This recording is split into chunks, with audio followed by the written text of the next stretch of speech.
Welcome to the deep dive. Today we're plunging into 1854 London. It's about a really terrifying few weeks that didn't just change London, but honestly, how we think about cities, disease, everything. This is the story of the Broad Street cholera outbreak. It really is a pivotal moment in public health. And Victorian London itself, it's fascinating. The sources paint this picture of incredible contrasts. Right. The biggest empire on Earth, 2.5 million people packed in. You've got these amazing buildings like the Crystal Palace everyone talks about. But then you look underneath the surface, the infrastructure was, well, ancient. They called it Elizabethan public infrastructure. Basically not equipped for that many people. Especially with the sanitation, or lack thereof. Oh, absolutely. The sources describe a city just drowning in waste. It's hard to even picture. We're talking cesspools overflowing everywhere, literally dung heaps the size of houses. And it wasn't just lying there, was it? There was this whole economy around it. Yeah, a really strange sort of underground market. You had bone collectors, people called mudlarks scavenging the riverbanks. And the pure finders. That one always gets me. Right, collecting dog excrement. They called it pure to sell to leather tanners. It just shows you the sheer volume of organic waste the city was producing. It became a resource, even while it was poisoning people. And then came the water closet, a modern convenience. That made everything so much worse, ironically, because where'd all that extra flushed water and waste go? Straight into the same overflowing cesspool. Exactly. Pouring into basements, streets, contaminating the shallow wells people drank from.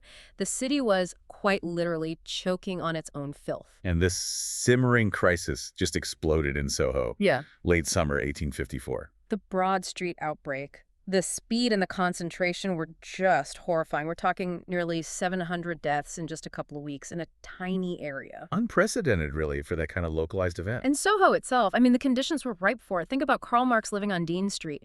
7 people crammed into a tiny 2-room flat, overcrowding, terrible sanitation. And the smell must have been overwhelming. Oh, absolutely.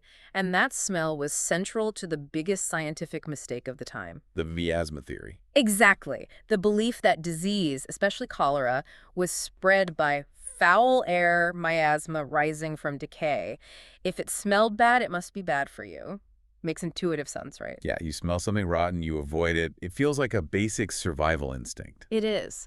That stench comes from things like hydrogen sulfide, cadaverine, chemicals released by bacteria breaking down waste. Our brains are wired to react with disgust to get away from it. So the Victorians mistook the warning signal, the smell, for the actual cause of the disease. Precisely. They mistook the smoke for the fire. And this wasn't some fringe idea. It was the establishment view. Florence Nightingale believed it. Edwin Chadwick. Chadwick, the big public health reformer. The very same. And here's the tragedy. His big push was to get rid of the cesspools to eliminate the source of the miasma. Okay, that sounds logical based on the theory. Logical but disastrous. The law required waste to be channeled into the street sewers. And where did nearly all those sewers empty? Oh no, into the Thames. Directly into the Thames. Yeah. The main source of drinking water for much of London. So this well-intentioned public health measure effectively turned the river into a gigantic flowing cesspool. Creating the perfect system to spread a waterborne disease like cholera across the entire city. Exactly. It amplified the problem enormously. It really took this massive Soho outbreak to challenge that thinking. And that challenge came from Dr. John Snow. Yes, Dr. Snow, a really respected physician, but famous for something else entirely at the time. He was London's top anesthesiologist. He'd figured out dosages for ether, chloroform. He even gave chloroform to Queen Victoria during childbirth, didn't he? He did in 1853. So this was a man known for scientific rigor, for precision. And that precision made him deeply skeptical of the whole miasma idea. It just didn't add up with the cholera patterns he saw. So what was his alternative theory? Radical for the time. He argued cholera wasn't in the air you breathed, it was something you swallowed. Swallowed, meaning contaminated food or water. Specifically, contaminated water. He believed the Vibrio cholerae bacterium got into the gut that way, which implied something deeply unsettling for Victorians. Well, It meant, as the sources put it rather bluntly, excrement eating.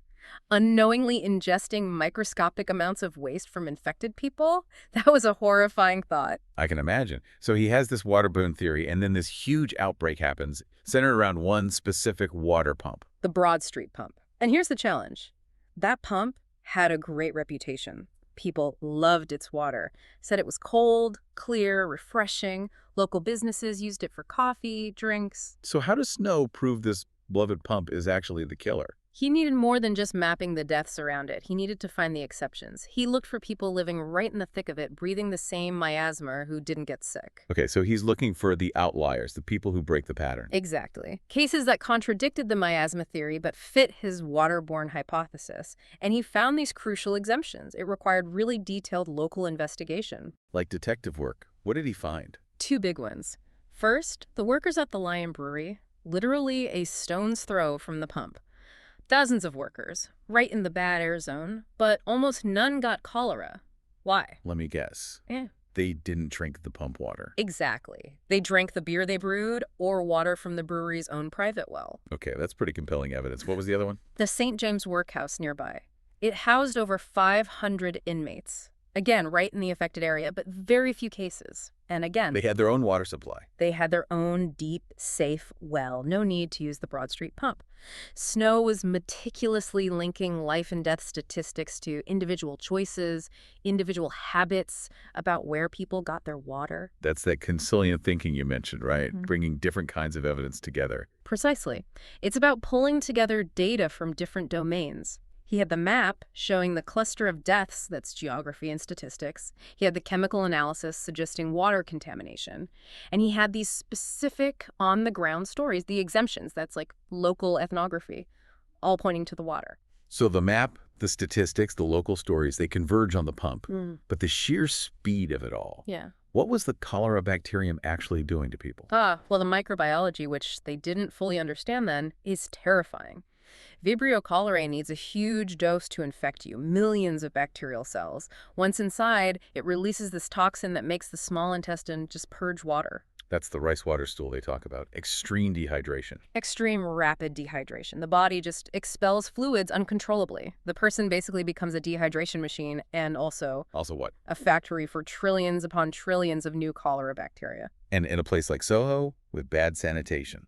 That waste, teeming with bacteria, is almost guaranteed to get back into the water supply, especially shallow wells like Broad Streets. There's an evolutionary angle here, too. How so? In such a high transmission environment, the bacteria that replicates fastest and gets expelled quickest is most likely to find a new host via that contaminated water.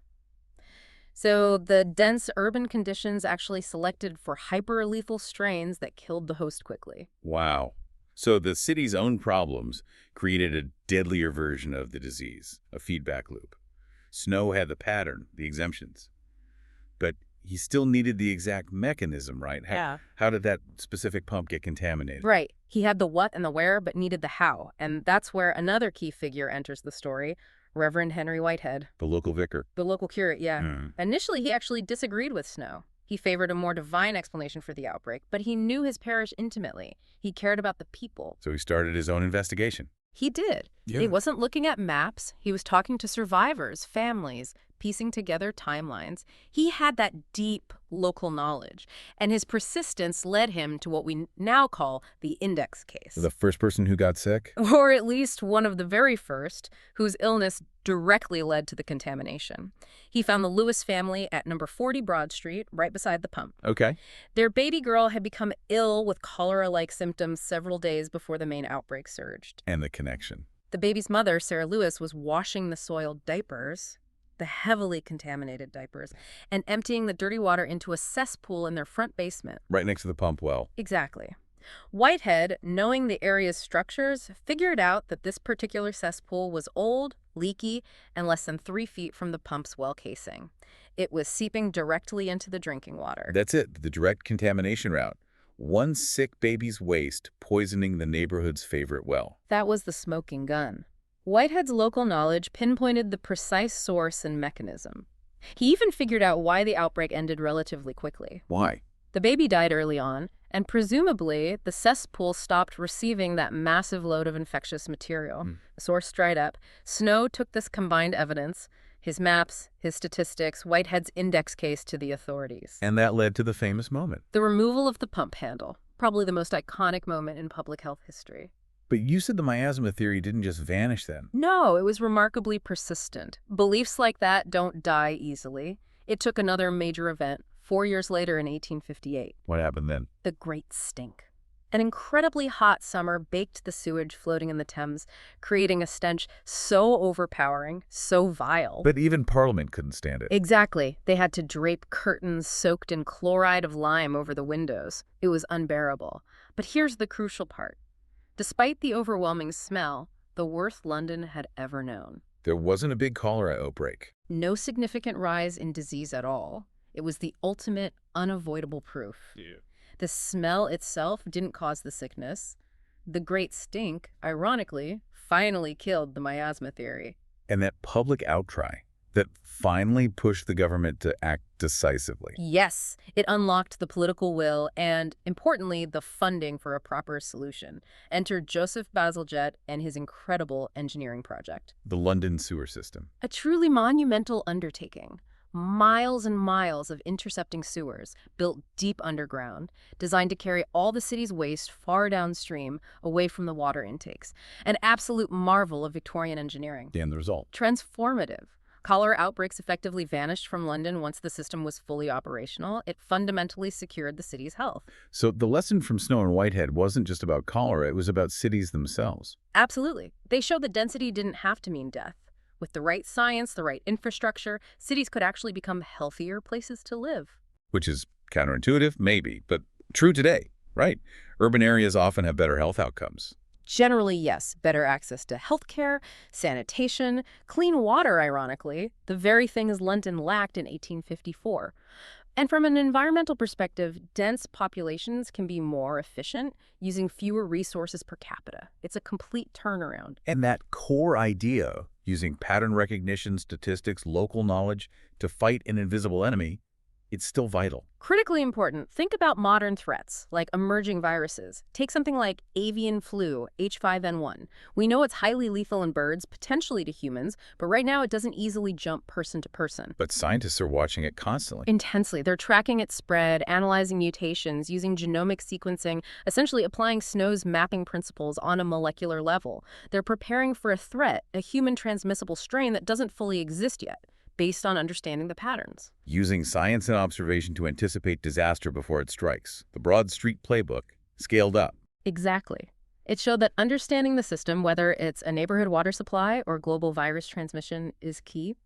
Our ability to see the invisible through data and science is what protects us in our complex world. So thinking about that, Snow and Whitehead tackled an invisible microbe using maps and local intel.